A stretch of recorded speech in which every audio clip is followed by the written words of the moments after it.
ನಮ್ಮ ಕ್ಷೇತ್ರದ MLA ಆಗಿ ಈ ರೀತಿಯಾಗಿ ನಮ್ಮ ರೈತರ ಪರವಾಗಿ ನೀವು ಮಾತಾಡ್ರಂದ್ರೆ ನಮಗೂ ಭಾಳ ದುಃಖ ಆಗೈತಿ. ಶಾಸಕರ ನಮಗೂ ಭಾಳ ದುಃಖ ಆಗೈತ್ರಿ. ನಾವು ಅಲ್ರಿ ಇಡೀ ರೈತರಿಗೆ ನಾವು ಇಡೀ ಜಗತ್ತಿಗೆ ನಾವು ಅನ್ನ ಒಕ್ಕಲ್ತನ ನೀವು ಮಾಡಿದ್ದಾರೆ ಅಂತ ನೀವು ಮಾತಾಡಿದ್ರೆ ನಾವು ಮಾಡಲ್ಲ ಅಂತ ಹೇಳಿ ಶಾಸಕರಲ್ಲಿ ಕೇಳ್ರಿ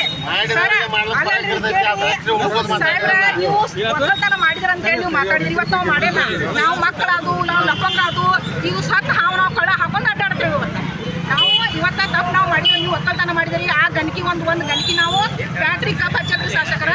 ಆದ್ರೂ ನಾವು ಹೋರಾಟ ಮಾಡಿ ಹೋದ ವರ್ಷ 14 ಕೋಟಿ ರೂಪಾಯಿ ಇಸುಕ್ ಕೊಟ್ಟರು. ನಾವು ಫ್ಯಾಕ್ಟ್ರಿ ಅವರಿಗೆ 14 ಕೋಟಿ ರೂಪಾಯಿ ಇಸುಕ್ ನಾವೇ ನಾಸಿರ್ ಬಾಬಾನ್ ಇದ್ದಾಗ ನಾವು ಆ ಸಲ ನಾವೇ ಇಸುಕ್ ಕೊಟ್ಟೇವೆ. ಈ ಸಲ ಹೋಗಿ DC ಆಫೀಸ್ ಸ್ಟ್ರೈಕ್ ಕುಂತ 2 ಸಲ ಪಲಾವ್ ಮಾಡ್ಕೊಂಡು ತಿಂದು DC ಆಫೀಸ್ ಕುಂತ ಆದ್ರೂ ನಾವು ಕೊಟ್ಟೇವೆ.